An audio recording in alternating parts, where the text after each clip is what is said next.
The summer of 1944. The war in Europe was a frantic, punishing race for territory, a battle defined by speed and unrelenting momentum. American M4 Sherman tanks and the motorized divisions of the Allied armies were surging forward, pushing the once mighty German Wehrmacht back toward the very walls of the Reich. Yet, every single successful advance, every yard gained, carried with it a singular, insidious threat that could grind the entire war effort to a devastating halt: logistics. Every major advance inevitably led the Allies to a body of water, a winding French river, a vital canal, or a treacherous ravine.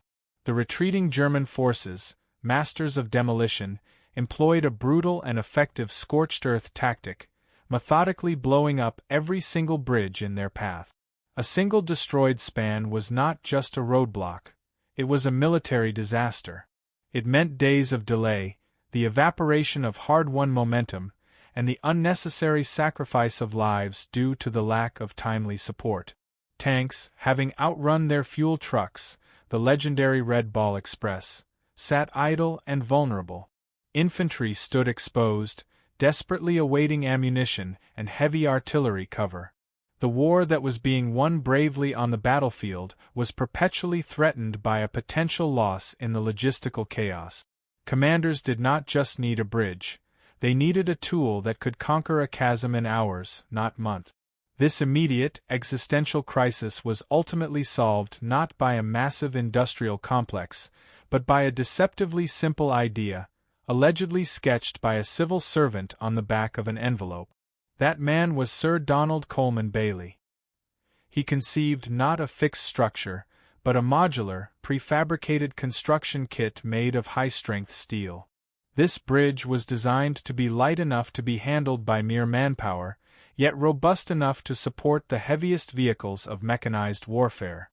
This is the in-depth story of the Bailey Bridge, an engineering marvel that fundamentally enabled the Allied advance, allowing the forces to bridge the Rhine, conquer Europe's waterways, and, in the ultimate testament to its importance, be described by General Dwight D. Eisenhower as one of the three most vital pieces of equipment that secured the final victory. This is the definitive story of how simplicity conquered chaos. If you are fascinated by the forgotten engineering triumphs of the war and the stories of logistical brilliance, please take a moment to subscribe to our channel, give this video a like, and share your thoughts on the Bailey Bridge's impact in the comments below. The Allied armies, having burst through the hedgerows of Normandy, were tasting the victory of maneuver. But speed has a punishing cost.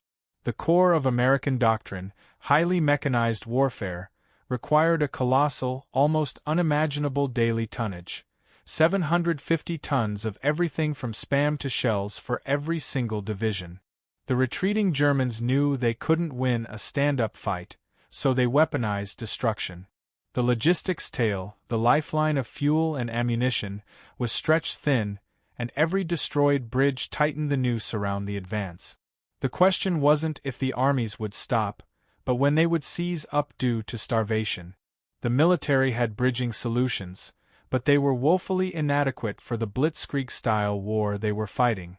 Designs like the Old Inglis or box girder bridges were slow to assemble, required heavy, visible cranes, and, most critically, couldn't bear the weight of the latest, heaviest tanks, which now exceeded 40 tons.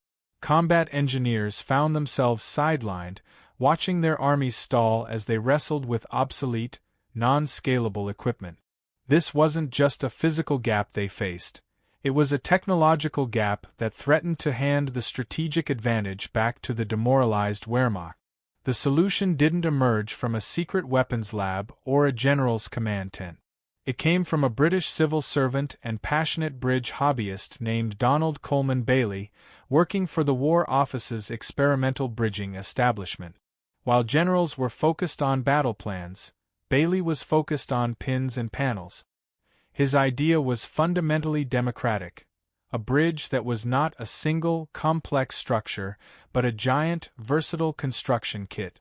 This moment, a simple sketch on the back of a discarded envelope, was the quiet genesis of one of the greatest engineering feats of the war. The heart of the invention was the Bailey panel, a welded steel truss, precisely engineered, measuring 10 feet long and 5 feet high. But the brilliance lay in the connection. Bailey rejected time-consuming bolts and field welding. Instead, he employed heavy-duty steel pins. This simple pin connection allowed any panel to attach to any other panel, quickly, securely, and with zero special tools. It was a factory-produced component guaranteeing field-level interchangeability, ensuring that a panel made in Glasgow would fit perfectly with one made in Pittsburgh. Bailey understood the operational reality. You couldn't rely on massive equipment near the front. His design mandate was clear. The heaviest component must be light enough to be handled by a small, basic team. The 600-pound Bailey panel was intentionally designed to be lifted and moved into place by 6 trained men. This single design decision was a game-changer. It eliminated the vulnerable, time-consuming need for heavy cranes, ensuring that engineers could deploy the bridge quickly, covertly, and right behind the advancing troops, keeping the logistical engine roaring without missing a beat. Once approved, the production of the Bailey Bridge became a logistical priority rivaling tank and aircraft production. The key was that the components required high-precision manufacturing but relatively simple processes. This allowed over 650 firms across the UK, many of which had no prior experience in heavy engineering, but rather specialized in items like windows or heating units, to contribute. The genius of standardization meant a panel from a bedstead factory in Birmingham was functionally identical to one made near London. This decentralization and mass production ensured an inexhaustible supply of the life-saving steel parts, a truly global industrial collaboration that fueled the European campaign. The bridge's capacity to scale its strength was its most valuable tactical feature.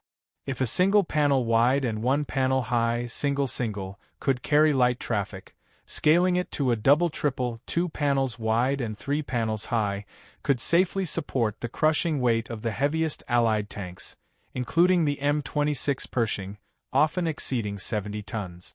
Field engineers could, in a matter of hours, calculate the necessary configuration based on the tactical need. This eliminated the need for specialized bridges for specialized vehicles. The Bailey was truly the universal military bridge. The actual assembly process was a choreographed ballet of speed and muscle. Working on the near bank, shielded as much as possible, engineer platoons operated with relentless efficiency. The men would lay the decking, lift the panels, and secure the steel pins with powerful sledgehammers. Because the parts were factory perfect, they slid into place easily. A typical 100-foot Bailey Bridge could often be constructed and ready for traffic in less than 12 hours, a time frame that slashed traditional construction periods by weeks, maintaining the precious momentum of the frontline advance.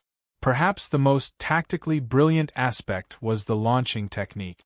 Previous bridge types required complex scaffolding or access to the far bank, exposing engineers to enemy fire. With the Bailey, engineers assembled the span on rollers, fitting a light, tapered launching nose to the front. They would then use vehicles or a simple winch to push the entire structure across the gap. When the bridge reached the far bank and settled into place, the nose was simply detached and the bridge opened for traffic. This innovation was key to minimizing casualties and maintaining operational security. The Bailey Bridge was the tool, but the combat engineers were the heroes. These were the men who operated under immense pressure, often within range of German snipers and artillery. They worked 24/7, battling mud, freezing rain, and exhaustion. Their work was not glamorous. It was physically brutal, requiring precise team coordination to lift the heavy panels. The speed and success of the Allied blitzkrieg through France were a direct testament not just to the brilliance of Donald Bailey, but to the tireless, anonymous dedication of these men, who turned structural gaps into secure supply routes. The success of the Red Ball Express, the legendary truck convoy that delivered fuel and ammunition, was utterly dependent on the engineers and the Bailey Bridge. When General Patton's armies outran their supply lines, the last thing they needed was a single, impassable river. The Bailey Bridge created the physical continuity of the supply route.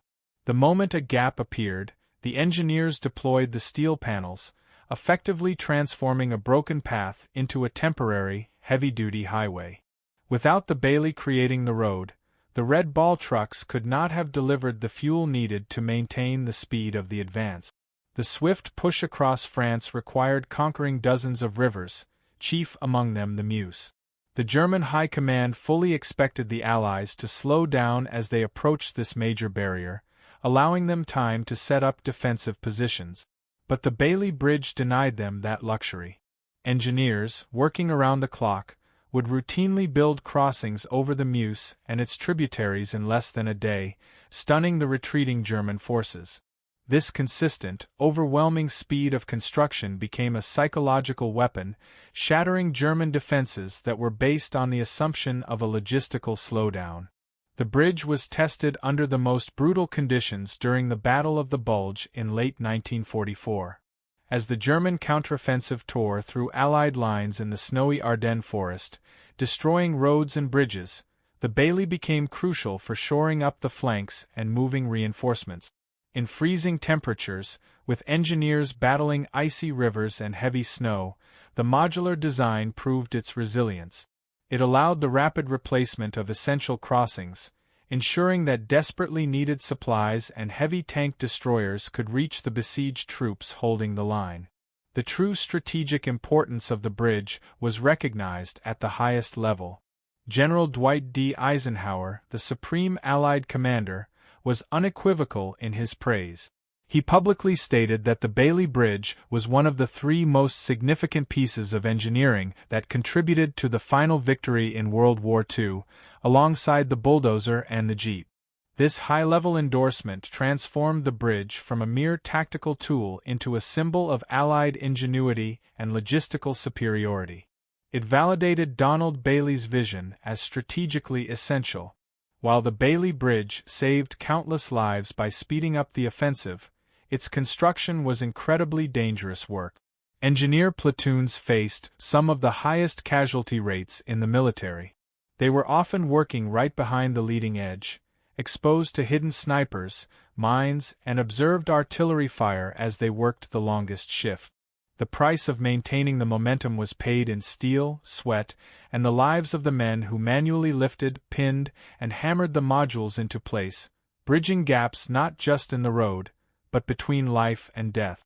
The ultimate test of the Bailey Bridge and Allied engineering came with the crossing of the Rhine River in early 1945. This wasn't just another river. It was Germany's final major natural defensive barrier, a wide, powerful, fast-flowing artery that had been reinforced with every German resource. The Wehrmacht knew that if the Allies crossed the Rhine in force, the war was effectively over. Consequently, every single permanent bridge across the Rhine was meticulously demolished by retreating German forces, often with such precision that the remnants were unusable. To support Operation Plunder, the massive Allied invasion across the Rhine, hundreds of thousands of troops, thousands of tanks, and endless supplies needed to cross simultaneously. This required an unprecedented feat of engineering.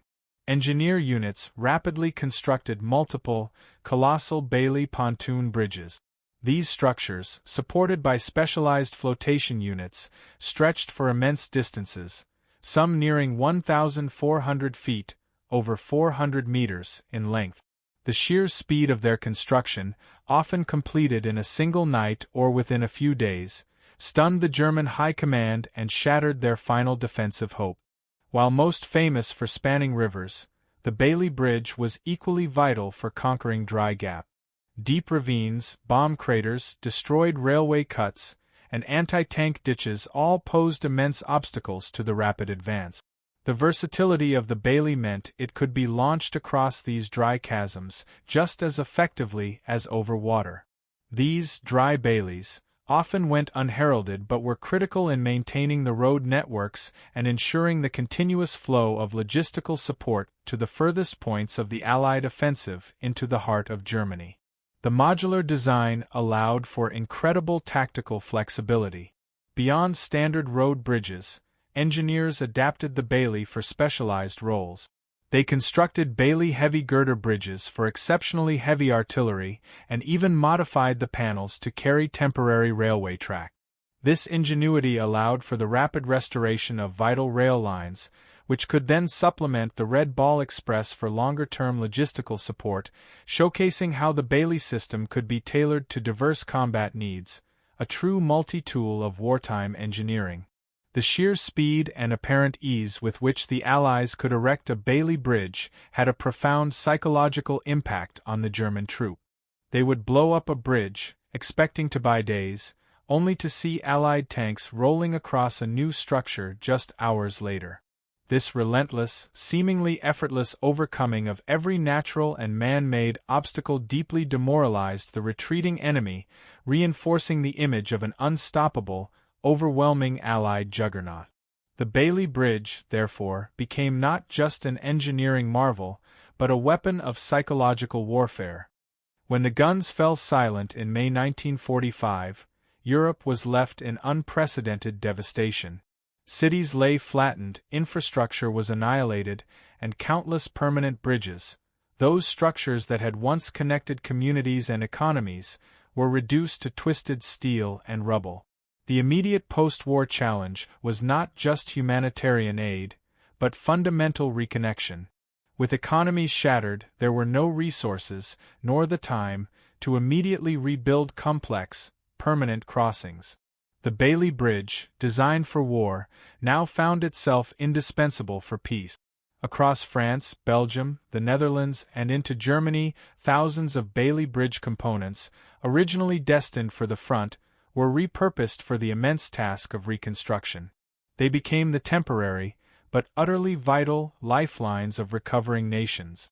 These ubiquitous temporary bridges carried food, aid, building materials, and civilians across shattered waterways, allowing commerce and daily life to slowly resume. They were often the only viable crossings for years, serving their purpose faithfully until permanent structures could be designed, funded, and rebuilt. Donald Bailey, the quiet civil servant who sketched the bridge on an envelope, was finally recognized for his monumental contribution. While wartime secrecy had kept his name largely out of the public eye, his invention had saved countless lives and shortened the war. For his ingenious design and his service to the nation, Donald Coleman Bailey was formally knighted by King George VI in 1946, becoming Sir Donald Bailey. It was a fitting, though perhaps understated, acknowledgement of a man whose vision allowed an entire continent to keep moving. While Sir Donald received his knighthood, the commercial rights to his invention eventually led to further discussions. The principles of modular, standardized, and rapidly deployable components, however, had fundamentally changed military and civil engineering forever. Bailey's design popularized the concept of interchangeable parts for large-scale construction, a principle that continues to influence modern prefabrication and rapid assembly techniques across various industries.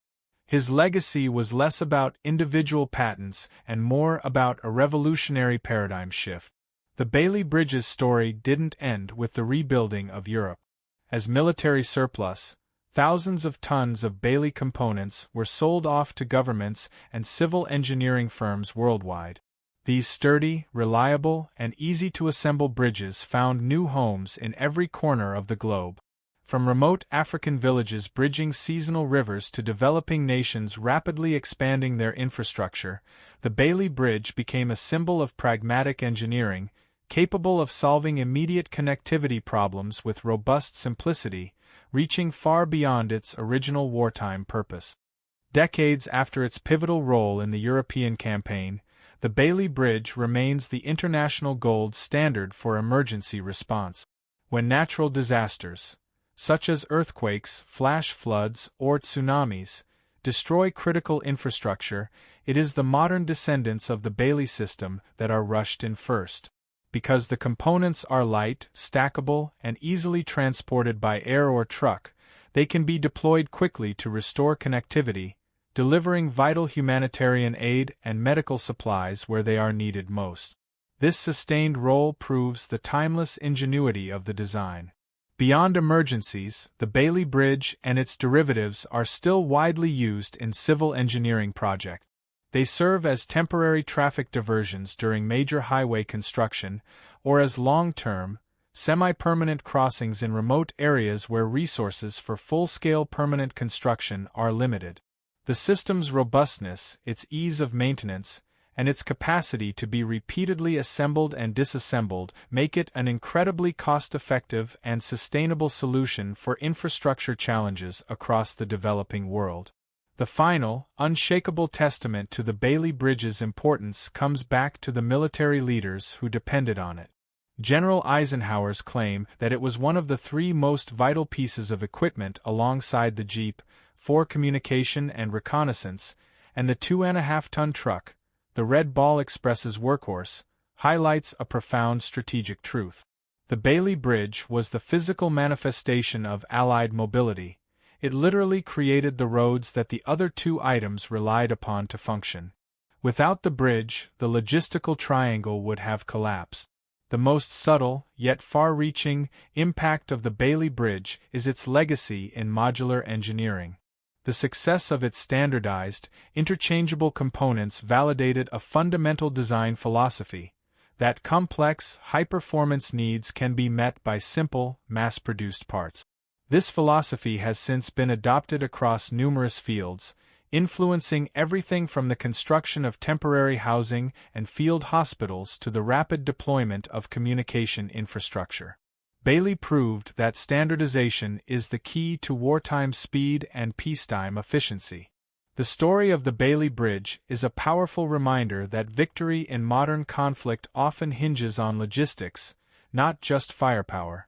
It is a tribute to the quiet genius of Sir Donald Bailey and the relentless hard work of the combat engineers who assembled his vision under fire. The bridge didn't fire a single shot, but it kept the entire Allied war machine moving, turning what should have been devastating delays into minor obstacles. It didn't just conquer rivers. It conquered the forces of stagnation, cementing its place as the bridge that saved the momentum and fundamentally helped win the war.